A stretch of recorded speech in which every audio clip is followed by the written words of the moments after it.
mas vou falar sobre os répteis, sobre o sistema respiratório, certo? Os répteis, eles são ectotérmicos, pois precisam do calor, né, para poder acelerar seu metabolismo, né? Como um exemplo, né, as cobras, jacaré, que mais? E lagartos, e etc, como outros, né? Vou citar aqui um exemplo, como que eles podem adquirir calor pela radiação solar direta, né? Contatos com superfícies quentes e por condução, certo? Transferências de calor pelo ar também, eles conseguem fazer essa termorregulação do seu organismo, né? Bem, o sistema respiratório dos répteis tem como função principal garantir as trocas gasosas entre os organismos e o meio ambiente, né? Permitindo a entrada de oxigênio e a eliminação do dióxido de carbono, o CO2, né? O gás carbônico. Ele inspira oxigênio e expira gás carbônico. Do ponto de vista anatômico, ele é composto pelo nariz, cavidade nasal, conchas, traqueias, brônquios e bronquíolos e pulmões, né? Em répteis, tal sistema possui uma adaptação de acordo com o seu estilo de vida terrestre, desenvolvendo habilidades que os tornam mais independentes do ambiente aquático. E eu vou fazer um breve resumo sobre a estrutura anatômica do sistema respiratório dos répteis, começando pela cavidade nasal e pelas narinas. As narinas conduzem o ar à cavidade nasal e lá ocorre a filtragem, a umidificação e o aquecimento do ar. A cavidade bucofaríngea é a presença de uma glote bem definida, que permite o controle da passagem de ar para a laringe. A laringe é a estrutura cartilaginosa que regula o fluxo de ar para a traqueia. Diferente dos mamíferos, não há cordas vocais verdadeiras, porque os répteis emitem tensões por vibrações da glote. A traqueia é um tubo formado por anéis cartilaginosos completos ou incompletos, dependendo da espécie.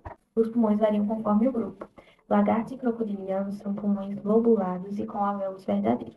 E serpentes geralmente possuem um único pulmão funcional, que é o direito. O esquerdo é atrofiado ou ausente. Nas tartarugas, os pulmões são grandes e esponjosos. Em algumas espécies, a gente percebe a presença de sacos aéreos. Em algumas serpentes e lagartos, há sacos que funcionam como reservatórios de ar. Temos também a cloaca, por fim, em algumas espécies aquáticas. Algumas tartarugas podem realizar respiração cloacal, absorvendo oxigênio através de bolsas vasculares. Vou falar um pouco sobre os tipos de pulmões dos répteis, sendo eles o sacular, é um saco grande com poucas divisões internas e a troca gasosa é bem limitada. Temos também o septado, que é dividido em várias câmeras, sendo elas septos e favelos, e que ajudam no aumento de troca gasosa. Temos também o alveolar, que é um dos pulmões mais bem divididos e a vascularização também é muito boa. Agora falando um pouco sobre os tipos de pulmões de cada espécie. Temos as serpentes. As serpentes possuem pulmão sacular, que é o mais simples. Elas normalmente só têm um pulmão direito, que é o mais funcional, né? Porque o esquerdo, ele às vezes não existe ou ele é atrofiado. Então, o pulmão direito, ele possui a parte cranial e caudal. A parte cranial é responsável pela respiração e a caudal normalmente fica como se fosse um reservatório de ar. Já nos lagartos, eles possuem pulmões septados, que são bem desenvolvidos, possuem septos e favelos que ajudam na troca gasosa. Temos também as tartarugas, que também possuem pulmões septados. Eles são localizados por baixo da carcaça e acaba que elas não têm diafragma, então elas precisam movimentar, né, os outros músculos para que possa fazer o movimento de ar. Temos também o crocodilo, que ele tem o pulmão chamado alveolar, é um pulmão bem desenvolvido, por conta também que eles possuem meio que um diafragma chamado músculo hepático, que ajuda nesse movimento e na troca gasosa. Os répteis respiram exclusivamente por pulmões, e a ventilação pulmonar, ou seja, a entrada e a saída do ar, acontece por meio de movimentos musculares que alteram o volume da cavidade abdominal. Diferente dos anfíbios, que usam bombeamento bucal, os répteis dependem principalmente da musculatura do tronco, como os músculos intercostais e abdominais, para promover a respiração.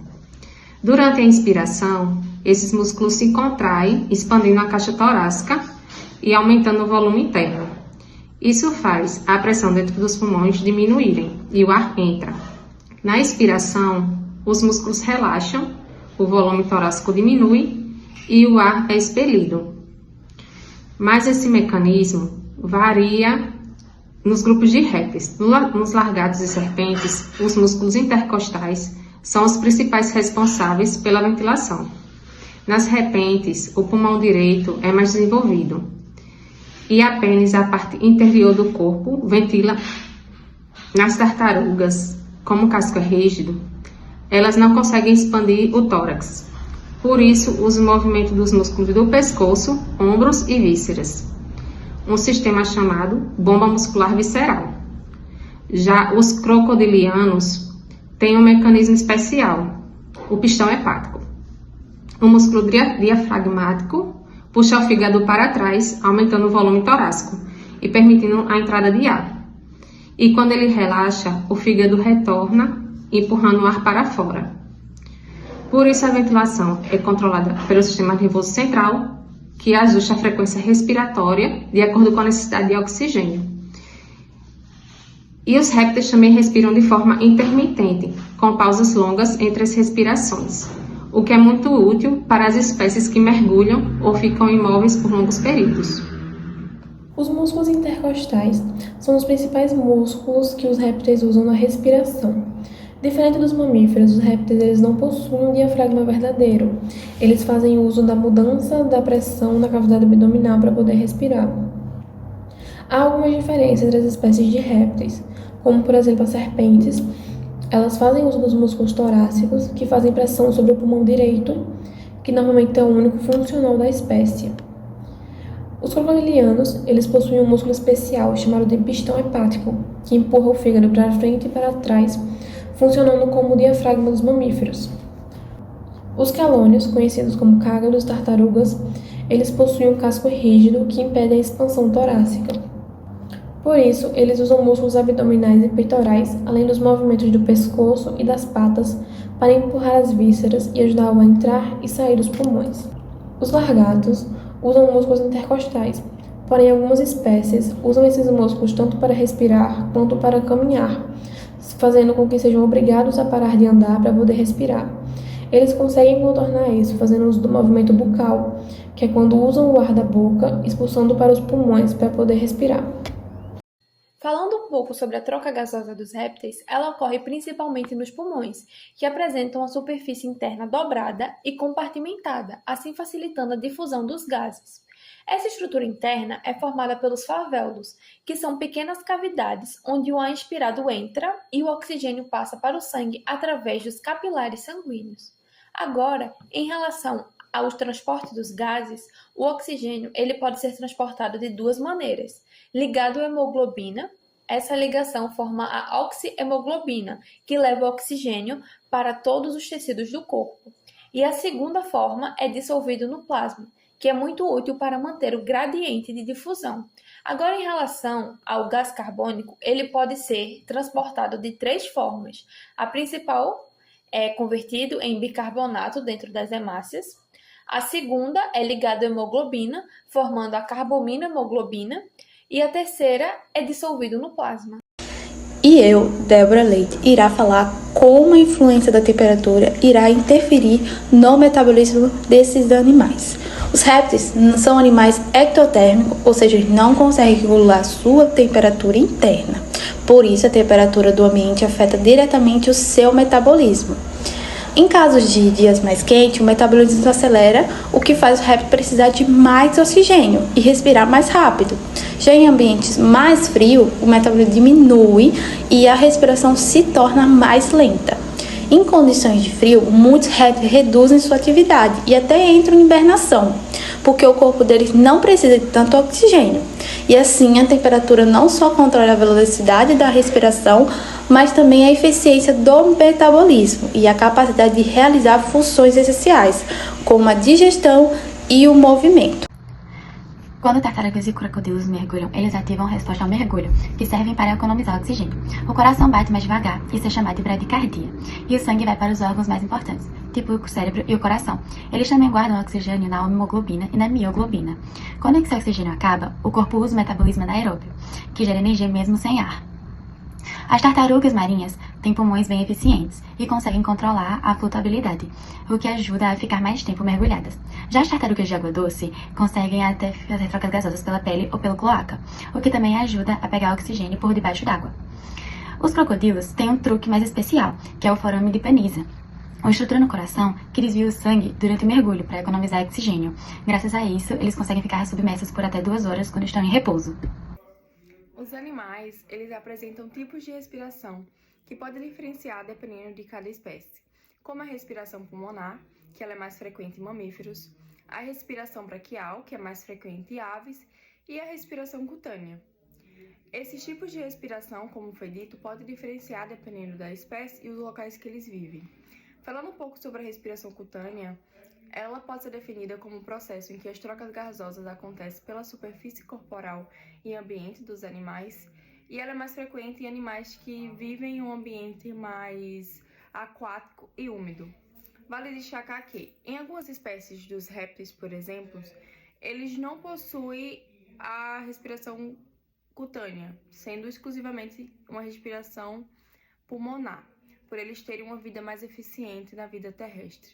Somente em alguns casos, como as tartarugas marinhas, que elas podem ter esse tipo de respiração cutânea, mas é somente em algumas espécies de tartarugas marinhas, como a tartaruga do casco mole. E elas utilizam essa respiração cutânea através da cloaca, que pode ser tanto usada como um meio excretor e um meio de reprodutor, para absorver o oxigênio da água. A cloaca, ela possui uma área interna altamente vascularizada, semelhante a sacos boçais, que funciona como pulmões aquáticos para essas tartarugas marinhas. A tartaruga marinha bombeia a água através da cloaca, que permite que o oxigênio dissolvido na água seja absorvido pela corrente sanguínea, enquanto o dióxido de carbono é liberado na cloaca, eliminando junto a água e os resíduos. Vale destacar que esse método de respiração cloacal, ele serve como um método de respiração acessória para esses animais, que eles também têm, sim, exclusivamente sua respiração como pulmonar, mas utilizam a respiração cloacal quando eles têm a respiração pulmonar limitada. E em casos, principalmente de inverno, onde eles precisam ficar submetidos à água e precisam fazer mergulhos prolongados. Então, eles utilizam a cloaca somente como método de respiração acessória. Quanto à capacidade dos répteis em prender a respiração, normalmente eles respiram por ciclos. Contudo, algumas espécies aquáticas elas conseguem prender a respiração de 30 minutos até 33 horas. Isso só é possível porque eles alternam o metabolismo de aeróbico para anaeróbico e também conseguem absorver oxigênio pela superfície da pele, mucosa bucal e bolsa cloacal. Em ambientes extremos, eles conseguem reter água em suas escamas. Em ambientes como o deserto, eles são mais ativos à noite. Em florestas, eles fazem escaladas. E em situações de extrema necessidade, eles ativam a estivação, que é um processo que evita a perda de energia, preservando a sua sobrevivência.